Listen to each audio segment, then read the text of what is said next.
आज का ये वीडियो मैं बहुत सोच समझकर और जिम्मेदारी के साथ बना रहा हूं, क्योंकि ट्रेजर एनएफटी या नोवी प्लेटफॉर्म ने हम में से बहुत से लोगों को ऐसी हालत में डाल दिया है जहां समझ नहीं आ रहा कि भरोसा करें या नहीं। शुरुआत में हमें बड़े बड़े वादे दिखाए गए, अपग्रेड होगा, सिस्टम इंप्रूव होगा, लिस्टिंग आने वाली है और उसके बाद विड्रॉल बिल्कुल स्मूथ हो जाएगा। हम में से कई लोगों ने इन बातों पर भरोसा किया क्योंकि शुरू में सब कुछ बहुत प्रोफेशनल तरीके से दिखाया गया था। लेकिन जैसे जैसे समय बीतता गया, पिक्चर साफ होती गई। विड्रॉल रुक गया, एक्सक्यूजेस बढ़ते गए और हर कुछ दिनों में कोई न कोई नया मैसेज आने लगा। कभी कहा गया एक्टिवेशन फी जरूरी है, कभी अकाउंट वेरिफिकेशन के नाम पर पैसा मांगा गया। सवाल यह है कि अगर प्लेटफॉर्म सच में जेन्युइन होता तो सबसे पहले लोगों को उनका पैसा निकालने देता, न कि बार बार नए पैसे मांगता। अब सबसे जरूरी सवाल यही है, अब हमें क्या करना चाहिए?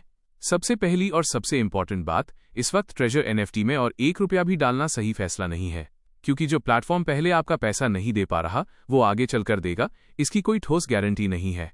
Final activation, last chance, account freeze हो जाएगा जैसे शब्द लोगों को डराने के लिए इस्तेमाल किए जा रहे हैं ताकि वो जल्दबाजी में फैसला ले लें। अगर आपका पैसा पहले से फंसा हुआ है तो घबराने की बजाय थोड़ा प्रैक्टिकल बनना जरूरी है। अपने सारे प्रूफ संभाल कर रखिए, transaction screenshots, wallet address, payment history, Telegram या व्हाट्सएप चैट्स। ये सब चीजें इसलिए जरूरी हैं क्योंकि अगर आगे चलकर साइबर क्राइम पोर्टल या लोकल पुलिस में कंप्लेंट करनी पड़े तो यही डॉक्यूमेंट्स आपके काम आएंगे।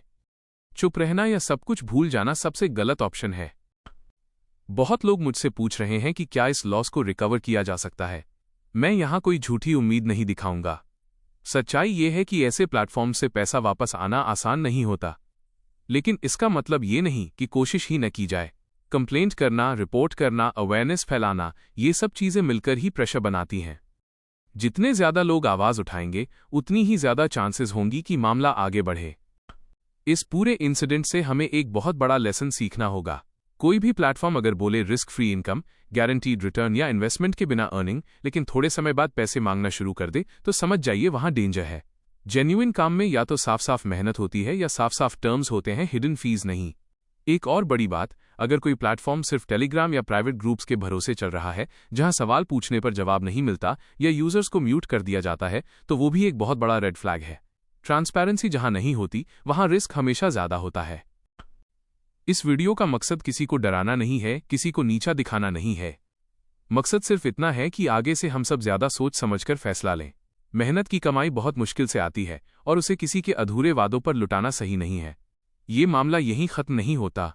ट्रेजर एनएफटी या इस तरह के प्लेटफॉर्म्स को लेकर अगर आगे कोई नया अपडेट आता है, कोई सॉलिड इन्फॉर्मेशन मिलती है, तो मैं जरूर उसे आप तक पहुंचाऊंगा ताकि आप सही समय पर सही फैसला ले सकें। और अगर ये वीडियो आपको जरा सा भी यूजफुल लगा हो तो इसे अपने फ्रेंड, डियर फैमिली के साथ जरूर शेयर करना, क्योंकि एक छोटा सा शेयर शायद किसी और को वही गलती करने से रोक सके।